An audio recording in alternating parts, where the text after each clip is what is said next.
আসসালামু আলাইকুম। আশা করি সবাই ভালো আছো।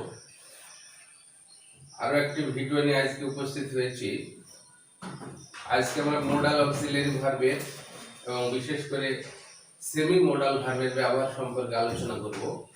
এর আগে আমরা সেন্ট্রাল মোডাল ভার্ব আলোচনা করেছি।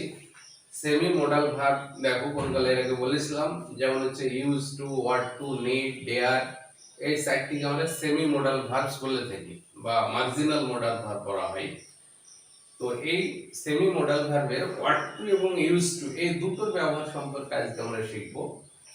ওয়াট টু কিভাবে ইউজ করতে হয়, ইউজ টু কিভাবে ইউজ করতে হয়, এই গুলা সম্পর্কে আজকে ভিডিওতে আলোচনা করব। ভিডিওটা প্রথম থেকে মনোযোগ দিয়ে শুনবে এবং খাতাতে ভাইটাল পয়েন্টগুলিকে নোট করে নেবে, ঠিক আছে? আর তাহলে আমরা শুরু করি যে ওয়াট টু এর ব্যবহার সম্পর্কে দেখো। হ্যাঁ, ইউজেজ অফ ওয়াট টু বা এই ওয়াট টুকে আমরা কোন কোন সেন্সে ব্যবহার করি। যেমন বলা দরকার যে ওয়াট টু কিন্তু কোনো প্রেজেন্ট মানে পাস্ট ফর্ম কিন্তু নেই, ঠিক আছে? Ought to does not have any past form, it is used only in the present form or present tense. এটা প্রেজেন্ট টেন্সই ব্যবহার করা হয়, এর কোনো পাস্ট ফর্ম তোমার হয় না। তাহলে এখানে দেখো ওয়াট টু মানে শুডের মতো অর্থ প্রকাশ করে, ঠিক আছে? Ought to expresses the meaning of should. Should আমরা যে যে অর্থে ব্যবহার করি, ওয়াট টু কিন্তু সেই অর্থেই ব্যবহার করা হয়। যেমন কোনো কিছু উচিত কিনা বা ঔচিত্য বোধ, এরকম অর্থ বোঝাতে ওয়াট টু ব্যবহার করা হয়। যেমন হয়তো বললাম যে everybody ought to love his parents. Everybody ought to love his parents, প্রত্যেকের তার বাবা মাকে মানে ভালোবাসা উচিত, একটা কর্তব্য, নৈতিক কর্তব্য, মোরাল ডিউটি, এরকম বোঝাতে আমরা ওয়াট টু ব্যবহার করি। হয়তো বললাম যে we ought to respect our teachers, we ought to love our motherland, এরকম বোঝাতে আমরা ওয়াট টু ব্যবহার করছি, ঠিক আছে? তাহলে এখানে আরেকটা জিনিস বলা দরকার যে ওয়াট টু আমরা আগে বললাম যে ওয়াট টু এর কোনো পাস্ট ফর্ম নাই, প্রেজেন্ট টেন্সে এটা ব্যবহার করা হয়। কিন্তু কিছু কিছু ক্ষেত্রে পাস্ট ফর্ম বোঝানোর জন্য, পাস্ট অ্যাকশন বোঝানোর জন্য ought to plus have plus third verb ব্যবহার করা হয়। ওয়াট টু এর পরে একটা হ্যাভ লিখে ভার্বের পাস্ট পার্টিসিপল লিখে পাস্ট মানে একটা অ্যাকশনকে বোঝানো হয়। যেমন একটা এক্সাম্পল যদি দিই, যেমন আজ সকালে তার সঙ্গে তোমার সাক্ষাৎ করা উচিত ছিল, আজ সকালে তার সঙ্গে তোমার সাক্ষাৎ করা উচিত ছিল। তাহলে you ought to have meet him in the morning today. You want to have met him in the morning today.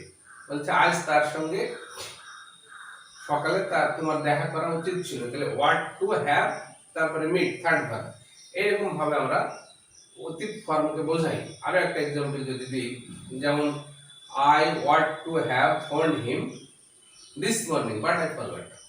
বলছে আজ সকালে তাকে আমার ফোন করা উচিত ছিল কিন্তু আমি ভুলে গেছি, ঠিক আছে? তাহলে I want to have phoned him this morning but I forgot. তাহলে এইরকম অতীত মানে একটা ঘটনা, অতীত অ্যাকশনকে বোঝানোর জন্য ওয়াট টু আমরা ব্যবহার করি। আচ্ছা, এবার দেখো ওয়াট টু এর মাধ্যমে তোমার কি বোঝানো হয়, একটা অব্লিগেশন বা একটা কম্পালশন মানে একটা বাধ্যবাধকতা, এরকমের একটা অর্থ বোঝাতে আমরা ওয়াট টু ব্যবহার করি। যেমন হচ্ছে people want to drive their cars carefully, people want to drive their cars carefully, ঠিক আছে? বা bus drivers want to drive their buses carefully. তাহলে বাস ড্রাইভারদের তাদের গাড়ি খুব কেয়ারফুলি, যত্ন সহকারে চালানো উচিত বা চালানোর ব্যাপারে তাদের মানে বাধ্য থাকা উচিত, এরকম একটা অব্লিগেশন বোঝাতে আমরা ওয়াট টু ব্যবহার করি। আচ্ছা, তারপরে দেখো পসিবিলিটি বোঝাতে, একটা প্রবাবিলিটি বা পসিবিলিটি বোঝাতেও কিন্তু ওয়াট টু ব্যবহার করা হয়। যেমন হয়তো একটা বাক্য যদি বলি, বলছি যে বলছে আমাদের অতিথিরা সম্ভবত বাড়িতে এখন আছে, আমাদের অতিথিরা সম্ভবত এখন বাড়িতে আছে। তাহলে our guest ought to be at home now, ঠিক আছে? Our guest ought to be at home now. বা হয়তো বললাম যে বলছে আমার বন্ধু সম্ভবত এখন বাড়িতে আছে, my friend want to be at home now. তাহলে এইরকম একটা প্রবাবিলিটি, একটা সম্ভাবনাময় অর্থ বোঝানোর জন্য ওয়াট টু ব্যবহার করছি। ঠিক আছে। আচ্ছা, আরো একটা দেখো, ওয়াট টু দিয়ে যদি আমরা নেগেটিভ সেন্টেন্স তৈরি করতে চাই, তাহলে মানে to make negative sentence with ought to দিয়ে নেগেটিভ সেন্টেন্স তৈরি করতে হলে তোমার ওয়াট এর পরে নট লিখতে হয়। ওয়াট এর পরে নট লিখতে হয়। বলছে যে আমাদের রাত্রে সেখানে যাওয়া উচিত না। এখানে শুডও লিখতে পারি আমরা। তাহলে শুডের অর্থ সব অর্থে ওয়াট টু দিয়ে প্রকাশ করা, আগে বলেছি। তাহলে we ought not to go there at night. We ought not to go there at night, হচ্ছে আমাদের রাত্রে সেখানে যাওয়া উচিত না। ঠিক আছে। বা তোমাদের তার সঙ্গে মানে ঝগড়া করা উচিত না। You ought not to quarrel with her. এরকম নেগেটিভ সেন্টেন্স তৈরি করতে হলে ওয়াট এর পরে নট লিখতে হয়। আর একটা বিষয় এখানে বলি, ওয়াট টু দিয়ে কিন্তু কোনো ইন্টারোগেটিভ সেন্টেন্স তৈরি করার হয় না। ওয়াট টু দিয়ে ইন্টারোগেটিভ সেন্টেন্স তৈরি করার ঘটনা খুবই বিরল। ঠিক আছে। To form an interrogative sentence with ought to is rare. ঠিক আছে। এই ধরনের ঘটনা খুব কম দেখা যায়। তো ওয়াট টু দিয়ে ইন্টারোগেটিভ সেন্টেন্স তৈরি যদি করতে হয়, সেক্ষেত্রে আমরা শুড ব্যবহার করব, অথবা ডু ইউ থিঙ্ক এটা ব্যবহার করবো। যেমন একটা এক্সাম্পল হয়তো বললাম যে আমাদের এখন বাড়ি যাওয়া উচিত। We want to go home now. We want to go home নাও, আমাদের এখন বাড়ি যাওয়া উচিত। তাহলে এইটাকে তোমাদেরকে এখন বাড়ি যাওয়া উচিত, তোমাদেরকে এখন বাড়ি যাওয়া উচিত। তাহলে উই ফার্স্ট পারসন আছে, ইন্টারোগেটিভ করলে সেকেন্ড পারসন করতে হয়, ইউ। তাহলে should you go home now, তোমাদের কি এখন মানে বাড়ি যাওয়া উচিত। Should you go home now, তোমাদের এখন বাড়ি যাওয়া উচিত। তাহলে ওয়াট টু লিখছি না, এখানে শুড লিখছি। এখানে যদি আমরা ওয়াট টু লিখি, তাহলে ওয়াট টু লিখতে হলে এখানে do you think that you ought to go home now, তোমরা কি মনে করো এখন তোমাদের বাড়ি যাওয়া উচিত। Do you think that you ought to go home now. এরকম ভাবে আমরা কিন্তু ইন্টারোগেটিভ সেন্টেন্স করতে পারি। ঠিক আছে। সরাসরি সেন্টেন্সের প্রথমে ওয়াট টু কে লিখে ইন্টারোগেটিভ সেন্টেন্স হয় না, এটা মাথায় রাখতে হবে। তাহলে ওয়াট টু এর ব্যবহার আমরা জানলাম। এবার আমরা ইউজ টু এর ব্যবহার সম্পর্কে একটু আলোচনা করি। ইউজ টু কোন কোন অর্থে ব্যবহার করা হয়। এখানে দেখো, এটা মানে মাথায় রাখতে হবে যে আমরা আগে বললাম যে ওয়াট টু এর কোনো পাস্ট ফর্ম নাই, এটা প্রেজেন্ট টেন্স কে বোঝাতে ব্যবহার করা হয়। ঠিক একই রকম ভাবে ইউজ টুর আবার কিন্তু কোনো প্রেজেন্ট ফর্ম নাই। ইউজ টুটা সবসময় পাস্ট ফর্মে ব্যবহার করা হয়। ঠিক আছে। Use to is always to indicate past happening, past action. তো মানে পাস্ট হ্যাবিটস, অতীতের কোনো অভ্যাস, অতীতের কোনো অভ্যাসগত কাজ, এরকম বোঝাতে তোমার ইউজ টু ব্যবহার করা হয়। যেমন হয়তো বললাম যে আমরা নিয়মিত নদীর ধারে বেড়াতাম, আমরা নিয়মিত নদীর ধারে বেড়াতাম। We use to walk along the river side. ঠিক বা along the river, we use to walk along the river, বলছে আমরা নদীর ধারে নিয়মিত বেড়াতাম। বা হয়তো বললাম যে আমি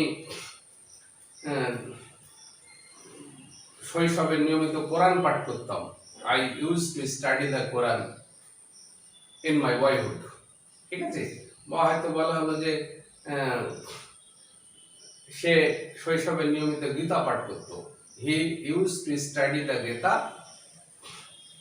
ইন হিজ চাইল্ডহুড। ঠিক আছে। বা ইন হিজ বয়হুড, যাই বলি না কেন। তাহলে এইরকম অতীতকালের কোনো অভ্যাসগত কাজ বোঝাতে আমরা ইউজ টু ব্যবহার করছি। ঠিক আছে। আচ্ছা, এখানে দেখো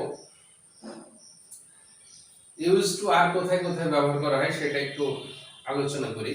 যে ইউজ টু দিয়ে যদি আমরা নেগেটিভ সেন্টেন্স তৈরি করি, ইউজ টু দিয়ে নেগেটিভ সেন্টেন্স তৈরি করলে ইউজড এর পরে টু লিখতে হয়, তারপরে টু নট লিখতে হয়, তারপরে টু লিখতে হয়। ইউজড এর পরে নট, তারপরে টু। যেমন এক্সাম্পল হাতে একটা বললাম যে I use to like cinema. I use to like cinema in my young age. বলছে ইয়ং এজে আমি সিনেমা পছন্দ করতাম। তাহলে এখানে যদি আমরা নেগেটিভ সেন্টেন্স তৈরি করি এটাকে, তাহলে এখানে লিখতে হবে যে I used not like cinema in my young age.